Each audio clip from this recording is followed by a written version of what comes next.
What is going on, everyone? AP over here at Run Pure Sports, bringing to you once again. We have the Lineup Builder Show. I'm here with my two guys. We got Snyder, we got Uncle T. Snyder, we got to bring you in first. It's like 105 out. I mean, it's brutal. It was like 110 last night. Was that my son's swim meet all night? Just brutal. Like, I couldn't even stand up because I just knew that it was like my back was pure sweat. And then, I don't even want to talk about like my shorts. Had to be brutal for whoever was around me. But Snyder, it's hot. What's going on, my man? How you doing? Yeah, it's a little warm out. I don't mind this weather, though. I'd rather it be like 100 plus than like 30 degrees out. So I'll take the heat over the cold. But yeah, looking forward to 30 degrees is nothing, Snyder. I mean, 100 plus in Nebraska with the humidity is brutal. Absolutely brutal. 30, I'd rather swallow a bullet than be in the 30-degree weather. But yeah, I'm excited to dive into. We got a couple of kind of lesser events coming up the next 2 weeks, but should be fun for DFS. We're going to see another Birdie Fest this week, which we'll get into in a bit. But yeah, excited to dive into this with you guys. Yeah. Uncle T, let's bring you in. Last week, a ton of fun. It was a great event. Had an awesome time breaking this down. I think this week, as we talked about before the show started, it's going to be fun. And this is where, like, SaberSim, I think, can really help you out. It's a week type of event. You kind of see chaos at times outside of maybe a few names. But, Uncle T, how's it going, my man? How are you doing this week? Yeah, good to be back on with you two guys, breaking down another golf event. Obviously, it's a little bit of a letdown after the last couple of weeks and such. As far as the U.S. Open last week, we had a good the last elevated event with the Travelers. I doubled up last week, which you're always happy about doubling your money for sure. I was a little disappointed on Sunday. I couldn't really make a charge. I had a lot of Kim, Akshay, Scheffler, Akshay builds. I just couldn't get the right combos below them to kind of make that charge on Sunday. I think the winner might have had a guy from the back, like it might have been like Seamus Power or somebody like that. I think on one of the builds that won one of the tournaments, shot 7 under on Sunday. You kind of need one or two of those guys coming from the back. It feels like, you know what I mean? One of your guys down below.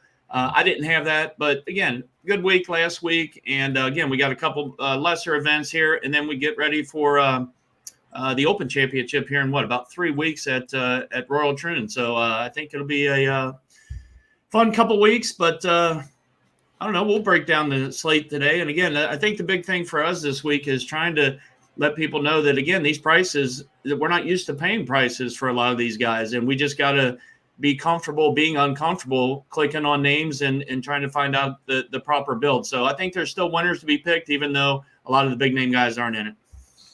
Yeah, being comfortable with being uncomfortable. I think that's a good way to put it. If I'm being honest, and you do got get a little uncomfortable on these type of slates, but I digress. Let's get into it. Richie Smalls, what's going on, my man? We're starting earlier. Yeah, just because, a lot of baseball on tonight. We got a Millie Maker going on. We want to get out. We want to sweat that. We want to get the golf winners out nice and early for all the people. Snyder, let's bring you back in. Give us a course breakdown. We are in Detroit Country Club, I believe. Give us a course breakdown this week. Yeah, we're in Detroit here for the Rocket Mortgage Classic, and we should see another Birdie Fest this week as we did last week. I think the winning score has been at least 23 under here for the last 5 years. Detroit Golf Club is a Donald Ross design that measures 7,370 yards off the tee. It's going to play as a par 72. Golfers are going to see some smaller bent grass POA greens here that are going to measure 5,100 square feet on average. They're going to roll at around 11 on the step meter. The rough features here a bluegrass mix that'll play at around 4 inches in height. There'll be 87 bunkers that'll litter the property here, and golfers will only see one hole with water in play this week. This has been one of the easiest tracks on tour. It's a spot where you can just grip it and rip it off the tee, as the fairways here are pretty generous here. They've got landing areas right around 33 to 37 yards wide on average throughout the course here. Last year, golfers hit the greens in regulation at a 74% clip too. So you're going to need to find a hot putter here. I think this looks to be one of those putting contests again this week. So just comes down to you can like bomb and gouge it. You need a hot putter, though, to contend here. Some of the other key stats we'll be looking at this week: strokes gained approach, birdies are better percentage, opportunities gained off the tee with an emphasis on distance, easy courses, and then putting as well. Yeah, great breakdown. Obviously, birdies and scoring can be had at this track like we've seen in the past. Our guy Drew had a good little mini Twitter thread just talking about distance and its importance here at this event. So, and we have a few guys. I mean, Cameron Young, not a guy that like I think many of us are on too often. Uncle T, I think maybe he's set a little overrated, which maybe I agreed with just a little bit last week.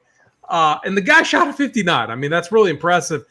I like what he said in the interview after that. That his game what did he say? He said his game is he's been very, very close, feels on point, and obviously it showed shooting that 59. Really, really impressive. And he's in the field this week. My guy Justin Thomas looked awesome. I wish he would have been in the field this week. I would have been back on him this week, but he's not. So, and then Akshay too looked really good. Uncle T, let's start with you at the 10K and up range. We have Alex Noren at the bottom of this range, up to Tom Kim, just 4 golfers, and talking about getting uncomfortable.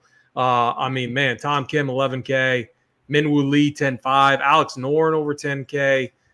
You hit the nail on the head with that comment. But what are you doing with the studs this week?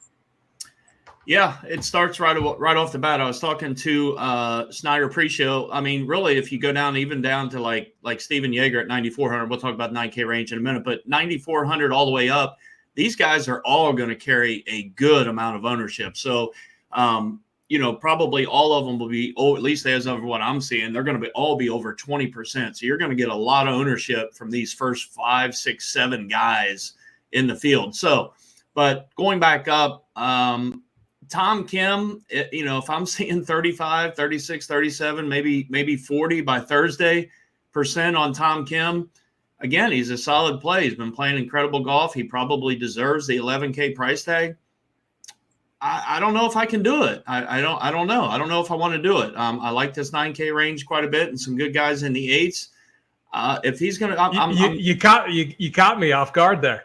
I started bumping him up. I thought you were going to be high on him, and you're like, whoa, not so fast, my friend. Keep going, Uncle T. I just think it just goes against at least what I think all 3 of us are. If you're going to have a guy like this and it's not named Scotty Scheffler, and again, I realize it's 11K and not 13 or 12.8 what we're playing for Scotty, but just relative to the pricing, 11K feels cheap for the highest price guy in the field, but it's kind of due to the event. But if he's going to be close to 40%, I just don't know that I really want to do that.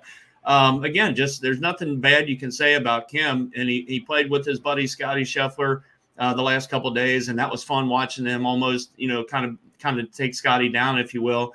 I think I might take a wait and see how the ownership kind of plays out. If he's down a little bit, I might play him. Cam Young, again, I don't know that I'm going to let a 59 in maybe one good week. I think he went with the new putter, which I can kind of get on board with if he kind of found something with the new putter last week. And obviously he played really, really well, clearly.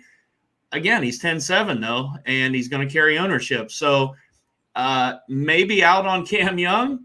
Minwoo Lee, I think this guy is primed to maybe get a win here soon, but he's also, again, 10-5, and I don't want to pay 10-5 for a guy that might finish 25th. I just don't want to do it. And that's kind of where he's been the last 2 months, in his results. And I do think he can make enough birdies and get hot, but I'm going to pass on him too, I think. And the only guy maybe at least as of tonight, and I'll maybe let you guys talk me into one of the other guys that I mentioned, but Alex Noren might be the only guy I play up here with a chance I might fade the whole range. 10-2 for Alex Noren.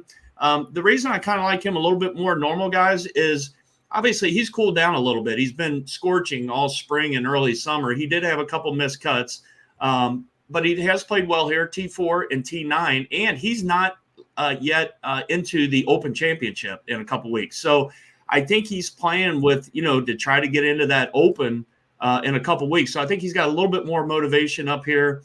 or a little more added motivation up here for me to play him. So right now, I kind of just like Noren with maybe playing some Tom Kim based off of the ownership and where that falls tomorrow night. Yeah, I get that. And, the more we do this and when we talk about these type of spots, like my counter back would be, is it more motivation or is it more pressure? And so there are two kind of lines of thinking when you're talking about a player who needs to accomplish something to get into an event like the Open Championship. If it was a younger guy, I'd kind of maybe be on board with that thought. But this guy's been around a while, so I may not put as much into your thought, but it's definitely a valid one for sure. Yeah, and then my other thing too is like when I think of a golf course for Cameron Young, this golf course is like fits the mold. And so I personally am going to have a very hard time fading him. I get the reason on Tom Kim just because distance does seem to pop here, and Cameron Young has all the distance in the world. Yeah. But Tom Kim, he looked absolutely phenomenal too. It was just watching paint dry, wasn't it, though? Watching him hit every ball. He takes forever to hit the ball. I don't know how they do that. They put him on the clock I don't know how many times. Yeah, I mean, that's always brutal. I mean, our guy Brian Harmon, he's not a fast player also. So, it is what it is. I'm obviously, for faster golf, faster play, more golf shots. But Snyder, 10K and up range, Alex Noren, all the way up to Tom Kim. What are you doing with this range this week? Yeah, I think I'm right there with Uncle T. I'd probably play Noren the most. All these guys are going to see ownership, though. Probably 20, 25, 30% or so on all these guys. I think it's going to spread out pretty much up here. I could see myself maybe playing some Tom Kim. I know he had a good finish here a couple years ago. He's kind of got the good mojo going. He's been playing decent here as of late. Hey, real quick. I mean, not to cut you off, Snyder, but did you guys see the coverage? And he looked like a little puppy dog. Like anytime they showed Tom Kim and Scotty Scheffler, I mean, Tom Kim was just like chatting his ear off. I thought that was hilarious. But I expect like even during the playoff, I mean, it was absolutely insane. Did not phase Scotty, which was really impressive. But I don't know. I thought that was cool to see. Yeah, for sure. I don't know if I can go to Cam Young off the one good round. Yeah, he does set up really well for this as a bomber off the tee, but he didn't really back up. I mean, it's super tough to back up at 59. I mean, but he did lose strokes ball strike in that fourth round. He made like 4 or 5 birdies out of the gate. I thought that was super impressive. He made he came up and he 4 in a row again. It was absolutely insane. So I don't know. You guys are trying I know you guys are against Cam Young. I love what I saw. It just comes down to you play a 10-7 guy, or I think I'd just rather play like 3 or 4 guys in this 8K to 9K range and just go more of like an even type build this week. I think those guys have just as much upside as the guys in the 10K range. I will not be playing any Min-Woo this week, though. He's just been average at best, and 10-5, you need him to at least get in the top 5, I think. So I won't be playing any Min-Woo. I may be getting a little bit. I won't be overweight on any of these guys in the 10K range for sure. Maybe I'll field like Noren. Maybe I'll field Young or field Tom Kim, just depending how builds go. But I definitely won't be overweight on any of these guys in the 10K range, I don't think, this week. All right. I bet we bumped down Min-Woo. we slightly bumped down Tom Kim. I mean, here's the thing though, guys. And again, if you're new with us, what we've started doing is we're using SaberSim's projections. They use and how they get to their projections. They simulate these events. Each golfer, play by play or hole by hole, and that's how they're coming up with these projections. You can click on these players and it'll give a range of outcomes. It's a really nice tool to use. But then what we're doing is we're adding in what we call some bias to it. We're bumping up players that we like. We're bumping down players that we don't like. And at the very end of the show, we're going to run a build using various settings in SaberSim, kind of giving you a behind-the-scenes look And then ultimately, we're trying to create a show build. So we've had a lot of success with this so far. We're going to keep it running. Snyder, I'm going to keep it with you, though. You talked up the 9K range. Our boy Ricky Fowler is in this range. It'll be interesting to see if you're on him. Hopefully not. But then your other boy, Hopefully not. Your other boy Akshay is in this range too. What are you doing with the 9K range?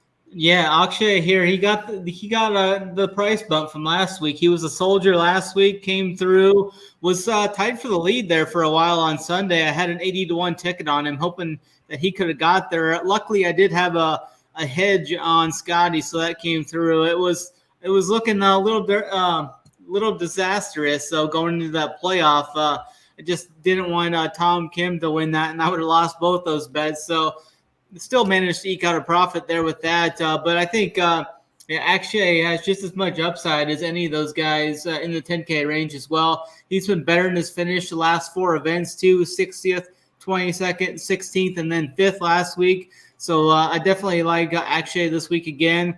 Yeah, but I think Taylor Pendrith is actually the best play on the slate this week. His game is trending upwards as well. I mean, and this is a putting contest, and the putter has just been absolutely heating up for him the last 5-6 events. He's been at least 2 strokes gained. A couple of those, he's gained 5 strokes putting. If he can come here and gain 5 strokes putting here, he can nuke it off the tee too. He's averaging 311 off the tee the last 36 rounds. So I really like what Taylor Pendrith has been doing recently. And he finished second here a couple years ago, was T14 last year. So I think Pendrith is a guy I think I'm going to have an outright on him for sure. He's a guy I think can contend on Sunday and be right there. So I think Pendrith is actually the best play on the slate for me early on so far. I haven't really dove into the Sims or anything yet, but Pendrith definitely jumps off the page for me, actually there as well. And then Jaeger's another guy that can make a lot of birdies and bunches. So I think Jaeger is a strong option. We saw Zalatoris have one good round last week, but Zalatoris is not a guy that I really want to be playing in like a birdie fest like this. I'd rather play Zalatoris in like a tougher, longer track where the winning score will be closer to 10 under versus like 23, 25 under. So I'll probably be off of Will Z. And then I don't think I can pay 9K for Fowler. I think some of the guys in the 8K range are better than Fowler for sure. Yeah, I do have to agree with you. And when you look at the top end of this range, it is like hard. Like with how Akshay's been playing, like, I mean, like should Cameron Young have a higher projection than that? Minwoo Lee is the guy. Like, what has Minwoo Lee done? I'm a Minwoo Lee guy. I like him. I think he's a phenomenal talent, but he hasn't really shown us much, whereas Akshay has. So, and then I love the Pendrith call too. So we have those guys bumped way up. Really like the top end of this range. I agree with you on that. Uncle T, what are you doing with the 9Ks? Yeah, it feels good to be arm in arm with Snyder. I mean, we're literally lockstep so far to start the show, which is good to see because normally, we're on a little bit different guys up top. But no, I almost can echo the exact same thing. But starting with Akshay, I mean, it does feel like it's definitely a big price increase for sure. But looking at that round on Sunday, I mean, this guy – again, he's not in the upper tier yet, but he is a guy that he has some game. And I think where his round went bad on Sunday, he had the par 5 before the drivable par 4, and he had his second shot on the par 5 in the bunker and couldn't get up and down for birdie. And then he didn't birdie the drivable par 4. And I think he lost probably a stroke and a half, maybe even 2 strokes to the guys ahead of him, and that kind of cooked his chances. But this guy's got game. I mean, you could easily have had him and Pendrith in the low 10Ks, and I probably wouldn't have thought anything different. I mean, 9,800, 9,600. Pendrick's had an interesting year because, he started off the year not great, but the only miscut he's had in like 2.5 months, he missed the cut. I believe it was on the number at Valhalla. That's the only miscut he's had in the last 7 or 8 tournaments. And he has been rock solid. Won at the CJ Cup, obviously, and had kind of the breakthrough win. And he's been really good here. So I made a bet on him prior to the show tonight. It was 30-1 earlier in the day. He went down to 25-1, so I missed a little opportunity there. But I put 100 on him earlier in the day, so I really like Taylor Pendrith. I agree with Steven Jaeger. Here's a guy that won back in March, and he's been solid since in 2 top 10s here the last couple of years. So nothing bad to say about him. I totally agree with Zalatoris as well. One good round last week. I think he started with maybe a 64, 65, and he finished T43. So I'm gonna also pass on Willie Z, and I just can't play Flower. I can't do it at 9K. If he was in the mid to upper 7K range in this event, maybe we'd think about it, but I can't do it with Fowler. So we're lockstep in this range, me and Snyder. Yeah, that's 3 for 3. I really like those calls. I'm not playing Will Z or Flower. And you really can make the argument that the top of the range is, I don't know, maybe just as good or better than some of the guys in the 10K and upper range. So we gave them aggressive projections, aggressive bumps relative to where Saber had them, and I feel very good about that. Uncle T, let's keep it with you. Let's go right on to the 8K range. Yeah, kind of like a couple of these guys as well. Again, it might be why I could have some builds, and I just was playing with starting with a couple 9Ks, and even one of these 8K guys, you still got like 7,400 for the rest of your team. So I'm kind of liking 2 or 3 of these guys in the 8s and 9s is my initial thought process on my build. But starts with Matt McNeely. Like him quite a bit here. Good tournament success here at the Rocket Mortgage. Hasn't played. He's been rested. He didn't qualify for the U.S. Open or the signature event. And the last time we saw him, he was T7 in Canada. So T23 at the PGA. Hey, 8,900, very fair price tag for Matt McNeely. He'll carry some ownership. He may be the guy down below Jaeger, him and I think Keith Mitchell here in this range, though, probably be close to 20%. So kind of keep it on his ownership. But like Matt McNeely, Aaron Ryan feels like he sets up really good here as well. Good ball striker, been in good form. T9 here last year, also had a T19 at the U.S. Open a few weeks ago. So I like Aaron Rye. I've been going back and forth on Bobby Mack. I think I'm going to probably pass, not because he's not a good play. I think he's in pretty good form. Just I don't want to play all these guys. So I'm probably going to pass for no other reason than that on Bobby Mack. I'm not going to play Keith Mitchell either. Not much tournaments, history here. He did have the one missed cut. And he's just been so inconsistent from week to week, and it feels like I can never get this guy right. So I'm going to pass on him. Davis Thompson feels like he grades out pretty well at this course. He's been off since the T9 at the U.S. Open a couple weeks ago, T27 at the Memorial. Grades out is a pretty good play. Ryan Fox, really good putter. Hasn't played here, so I'm a little, not sure about that. If I want to play a guy, at 8,200 that hasn't played here that you need to make a lot of birdies, he does get hot with the putter and is a good putter. So not sure about Fox. Chris Kirk, as far as tournament history, he has to have one of the best tournament resumes here. No top 10s, but everything in the 14 to 21 range here as far as outcomes. So for 8,200 or 8,100, I kind of could buy in a little bit. The only drawback is he comes in not in the best form. He did have a T26 at the U.S. Open, but not the best form prior to that. So not sure about him. And I love our boy, Michael. I'll let Snyder talk about his guy. I played him a little bit last week on my Scotty teams. He played well, T41. I kind of faded a little bit on Sunday, I think. But Michael Thorbjornsen, I think is how you pronounce it. But I don't like the big price bump here. I'm going to play him quite a bit going forward, but I think I might pass on him this week at 8K. So, hey, Uncle T, real quick. Yeah. Ryan Fox or Chris Kirk, you can only play one. Who are you clicking on?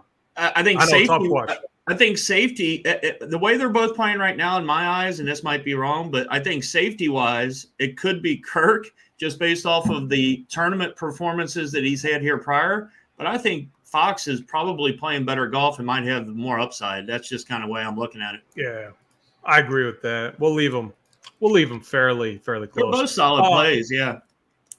Snyder, 8K range, your boy's down here.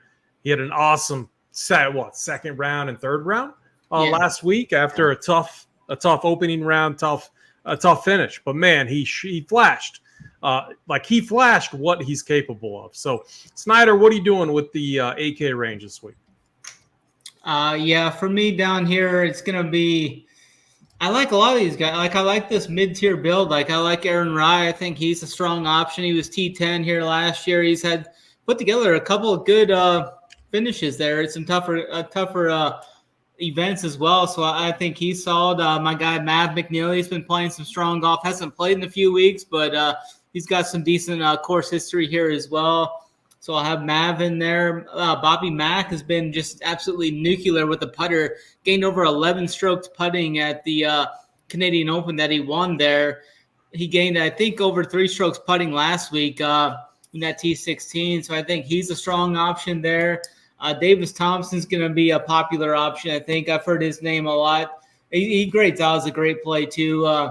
He's one of the top-rated guys, I think, in some models this week. So he's going to see some bump. I don't think I'm going to play Chris Kirk this week. Just I'm seeing some ownership on him, bumping him up. I just rather play. I'm actually happy that they priced up Michael Theorbjornsson. I was hoping he wasn't going to be like 7-2 this week, or else he would have been really popular. I think he's going to be under 5% now versus. Should I just start cranking that projection on him? If he was like 7-2, I'm getting ready. Like 15, 20%, I think. He probably would have been close to 20% if they would have priced him at like 7-2, but they priced him at $8K, 100 less than Kirk, who's going to see at least twice the ownership he will, and then Fox and Thompson are up there as well. So I think they're all going to take ownership away from him. I think he's a great option. I mean, the dude is so raw there. I mean, he had a couple bad rounds there.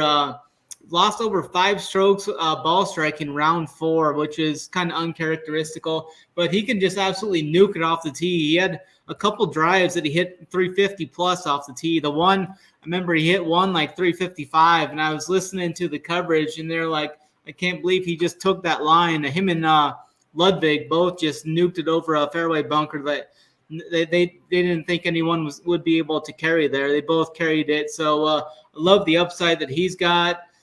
He can get hot with the putter too. His screens are at a high clip besides that final round, but I think he's a strong name. Somebody I'll be on heavily going forward as well. He's one of those amateurs, just a couple other amateurs I'm going to hit on a little later that are cheaper, but I think he's strong. I think Ryan Fox is a solid add to the pool, but I think Rye and Mav and Theorbjornsson are my top 3 in this range. Yeah, I like that. The guy I really like is Bobby Mack. He has distance. He's a good putter. Was bad on approach last week, but 16th place finish with losing 4.5 strokes on approach, something that he can definitely turn around. And look, it's, we've been talking about it. It's a putting contest too. Recently won at the RBC Canadian. Bobby Mack, I have a ton of interest in. And then, I gave your boy a healthy bump. I like him more than Kirk. I think I like him a little bit more than Fox too, as like a tournament play. And then I am with you guys on Matt McNeely. He's obviously having a really great year. I think he's going to be a really strong play, especially in like a weak type of field like this one is. So I think we're pretty much kind of arm in arm, not like fully arm in arm, but we're pretty close. So I think these. AP, did you guys see where Thorbjornsson is older than Tom Kim? That was not something I had on my bingo card. Is something I knew. 23. He got injured at college. And missed like a year. So he's 23, I believe, and Tom Kim's only 22. Yeah, that's crazy. So I don't know. That is crazy. We have a youngster in the field too that we'll talk about a little bit later on. It's like almost half their age, which is crazy. Kid looks like a stud though. Snyder, let's stick with you. 7K range, like we do each and every week. I'm not gonna bring in the entire range. As you talk about the 4 or 5 golfers that you like, if you like more, that's fine. I'll bring them in and we'll adjust the projections that way. Who are you on in the 7K range? Yeah, I think Lee Hodges at the bottom of this range is someone that I'm going to really go to this week. I think he's a strong option. Probably is going to be a soldier this week. 34th, 45th, 12th, and 24th. A couple of those are elevated events too, and majors that he had good finishes in. I think he's a strong option here.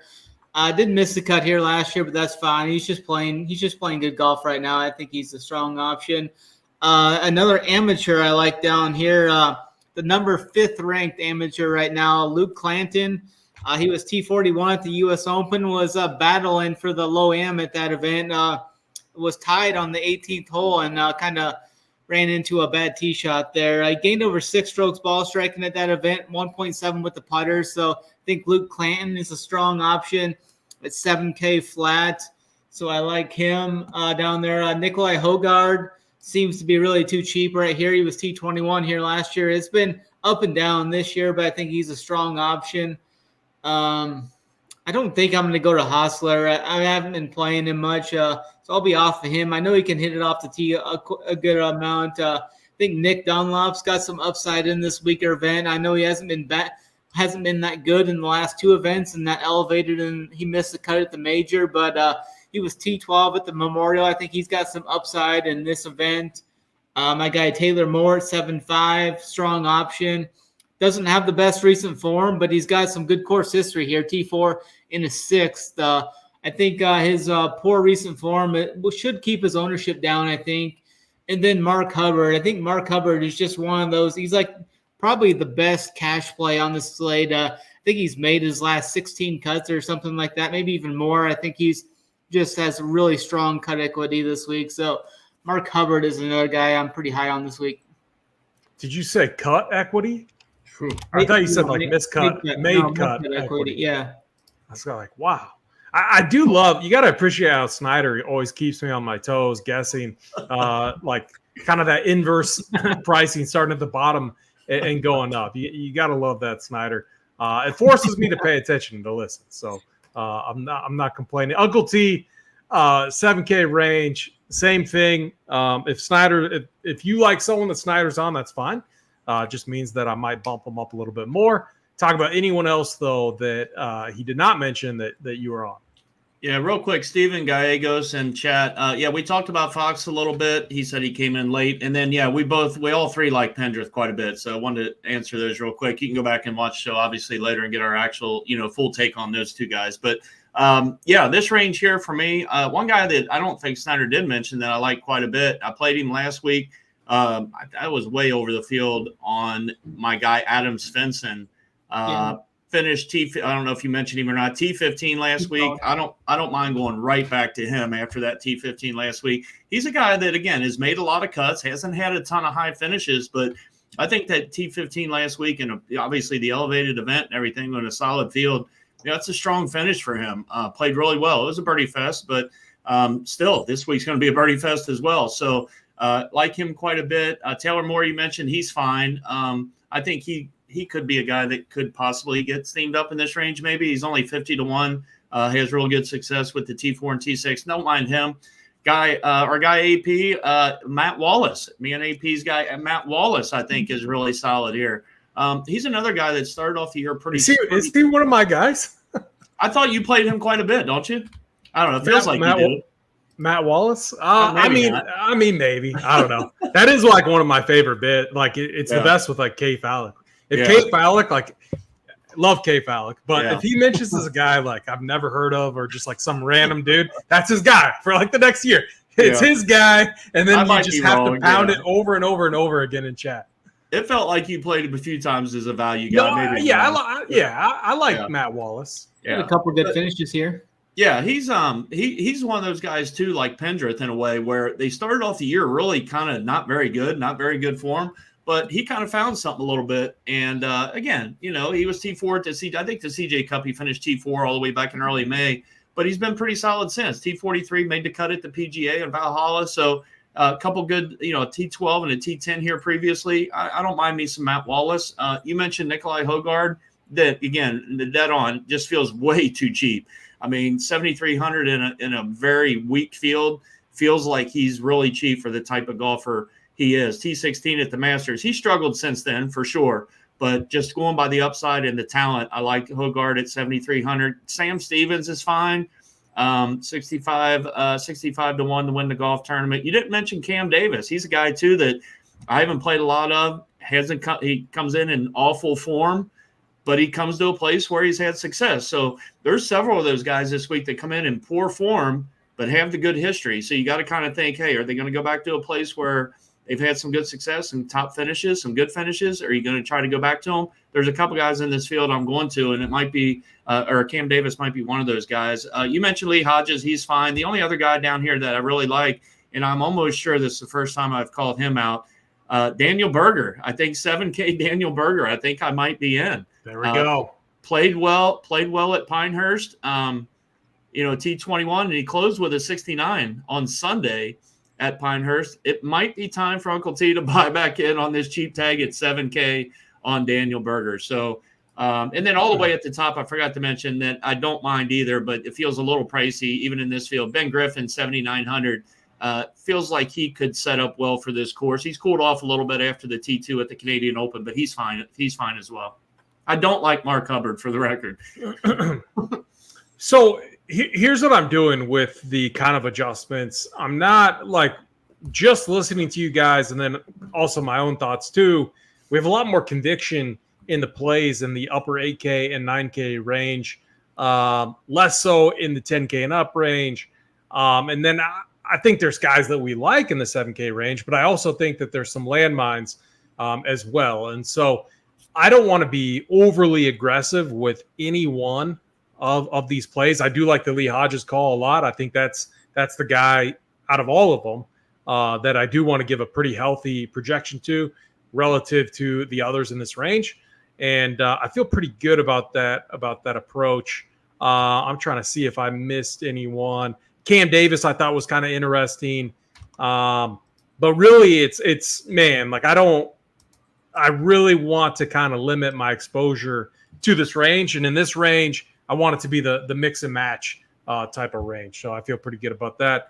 Snyder, let's go back to you. 6K range. We have a 5K range this week as well. Makes things even spicier. 6K range. Now this is going to be interesting. Trying to guess where Snyder's guys are at as far as pricing goes. Snyder, what are you doing in the 6K range? Yeah, the guys I'll hit on first are going to be more towards the mid range, the 6K range. Another amateur that I'm pretty high on coming up through the ranks is a guy who's already got 16 of 20 points in this accelerated PGA Tour program. He looks to be on par to get, if he gets 20 points, he automatically gets elevated. There's only been... I mean, Snyder's put me the test now, too. Like an amateur, he already has points. We don't know the name yet. And Patrick Cantley are two of the three guys that have actually elevated through this program. Jackson Koivan, or I don't know how to say his... Okay, that's what I was thinking you were talking about. Yeah, he won all three. I had the guy at the cursor right there. That's kind of who I was thinking you were talking about. Yeah, he won all three of the Player of the Year awards this year. He's just been dominating on the collegiate scenes there. I think he's got some great upside for the price in this weaker type field event. Made the cut at the Memorial at a much tougher course, much tougher field. He finished 52nd there. I think he's got some really strong upside here at this event, so I like him. I think Justin Lauer is a strong option at 6'5". I think Jake Knapp. I think this is another spot where we saw what Knapp did at the Easy Birdie Fest in Mexico, where he can just grip it and rip it off the tee. Doesn't have the best form leading into this event, but I think he can find something here with his off the tee game. He can make birdies and bunches like we saw in that Mexico event where he won. So I think Jake Knapp is a guy. And then I'm going to go to a guy that I very, very rarely ever play, but I'm going to click on Cameron Champ this week at 6,200. He has a couple decent finishes here. This is one of those spots that I'll play him at because he can just rip it off the tee. Maybe he gets hot and hits some irons good. Maybe get some putts to fall. I think Cameron Champ at 6'2" in this field is a solid upside play. I've been playing some.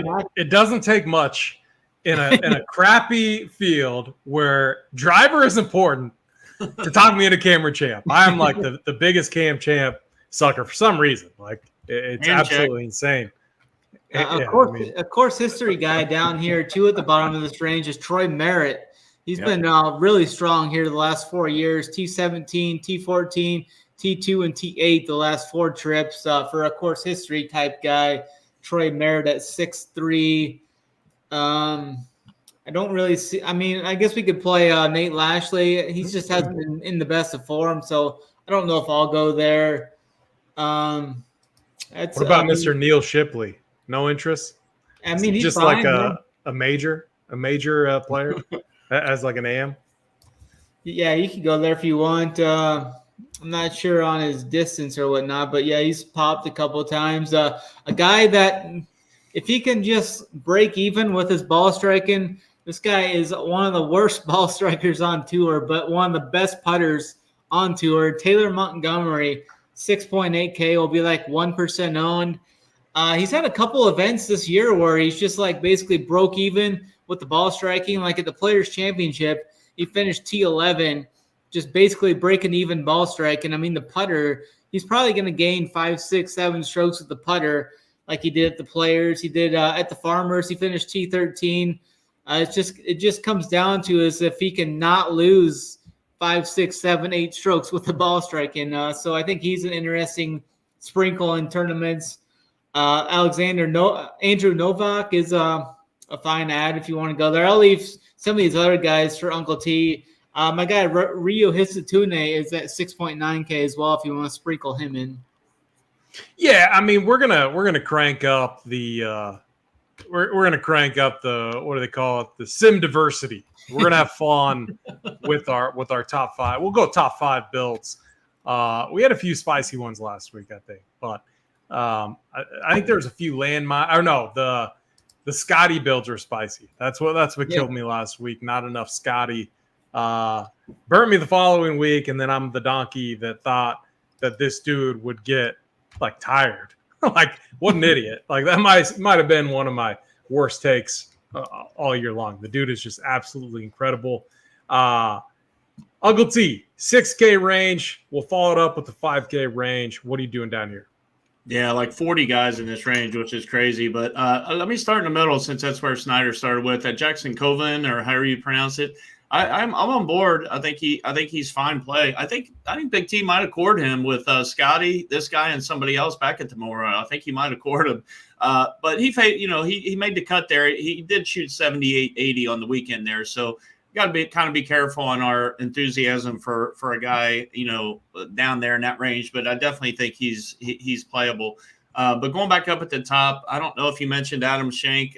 He's been a guy that it falls in that category of not in good form, but he comes to a place where he's had a little bit of success. And the bookmakers like him. He's 6,800 on DraftKings, but he's 80 to 1 to win the tournament. So the folks out in the desert kind of like him as a guy to win. Maybe 80 to 1 is a pretty good price tag for this low. So, but again, he hasn't played well for sure.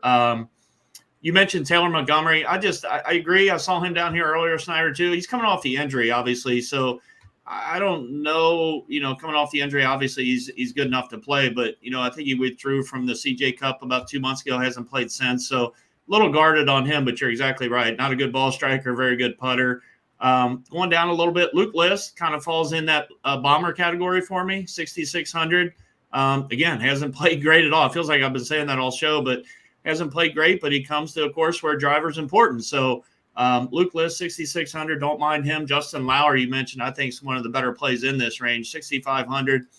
Been a little bit inconsistent, but this year, but a T8 last year here, he made 27 birdies. I look back at the CJ Cup. Now, again, that was 5, 6, 7 weeks ago, but it just shows that he can get hot and make a lot of birdies as well, which you're going to need this week. And that was probably why he T8 last year. Pretty decent course fit. So I really love the Justin Lauer call. Lashley's fine. Matty Schmid's a guy you didn't mention. Another kind of maybe plug and play down here at 6,500. Let me see. You mentioned Troy Merritt, so I won't go on him, but I think he's a good play. Chesson Hadley kind of grades out okay. I don't know. I kind of like to play him every once in a while. It seems like he pops as a value guy here and there, but I don't know about him. All the way at the bottom range, I do like a couple punts down at the 6K flat. Tyler Duncan, if you need a really cheap guy down there, 6K, Tyler Duncan, and then Ben Coles. T-Dunks? Yeah, and then Ben Coles down there at even 6K flat. Again, these are guys that, we're mentioning, but at least for me anyway, none of these guys are going to be a core plays for me. I don't believe it anywhere in this 6K range at all. Possibly Lauer, but I'm not going to the 6K range really for a core play this week. Just throwing a name out there.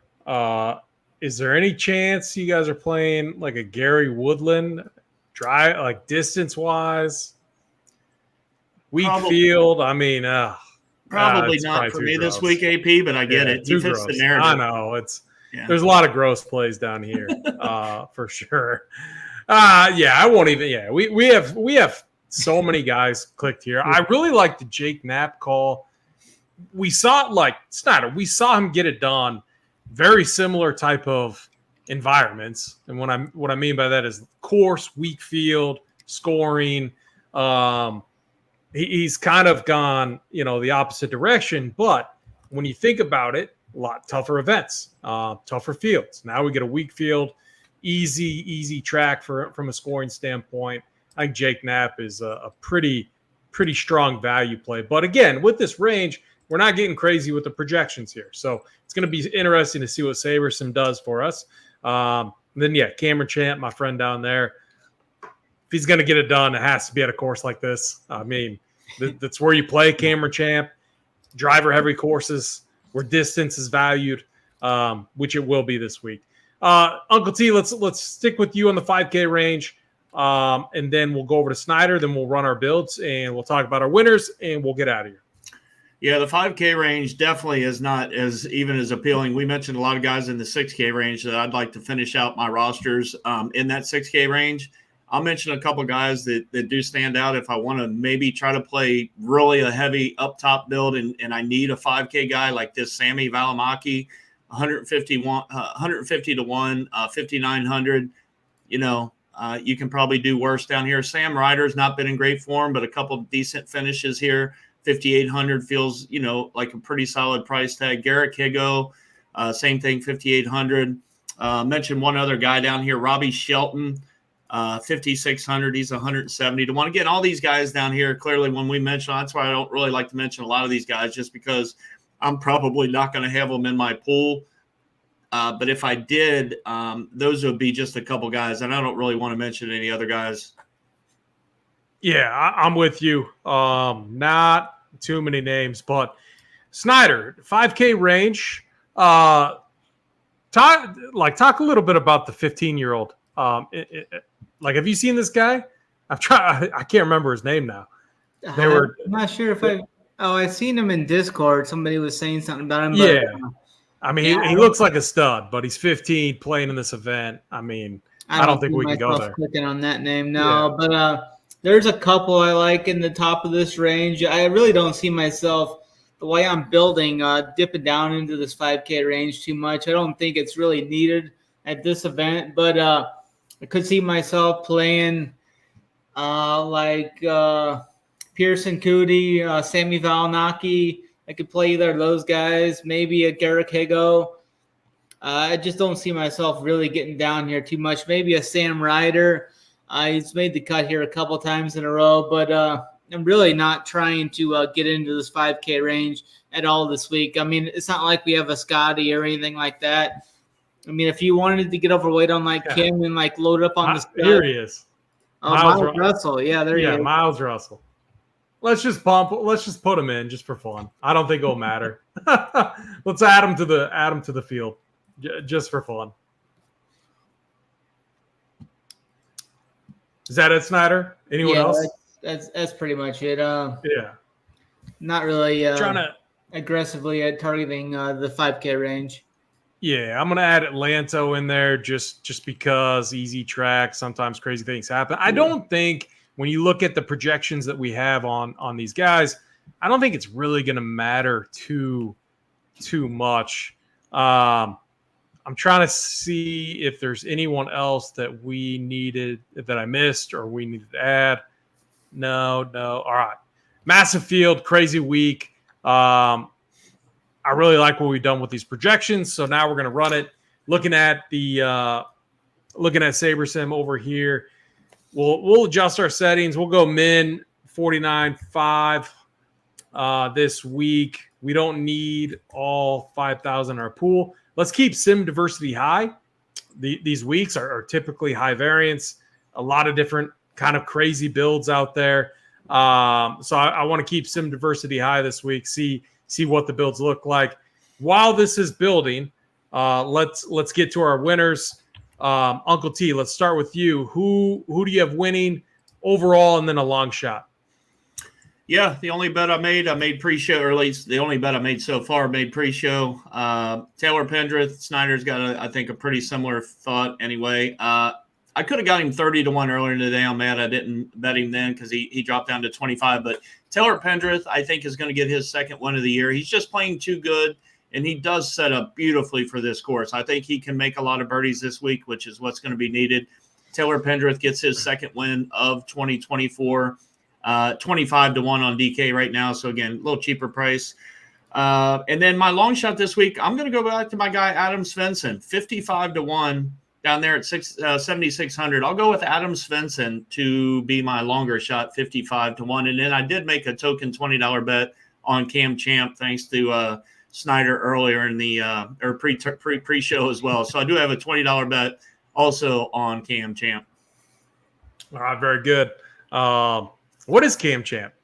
What'd you say he is? 120. 120, yeah. You got to love that. Snyder, who do you have winning this week? Yeah, I like the Pendrith call as well. I'm going to go with Akshay for my outright, though, this week. I'll probably have an outright on both of those guys.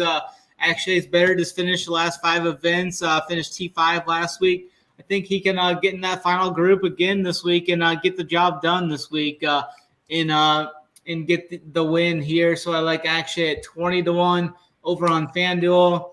And then my long shot, I'm going to go with the stud from Stanford. I'm going to go with Michael Theobornson at 80-1 to get his first win as he just got his card last week. I like the field. I like his game.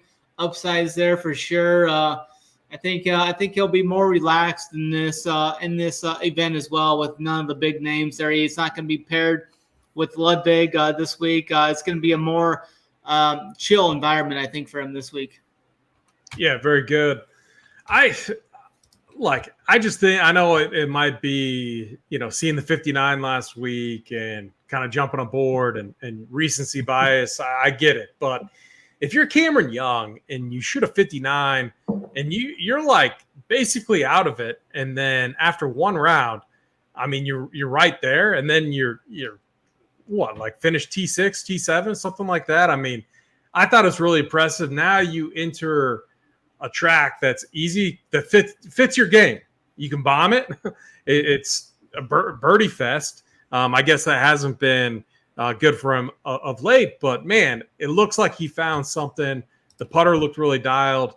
Maybe it was just that one round, but I really like what he had to say too. And that was what I was listening for in the commentary after the round in his 59.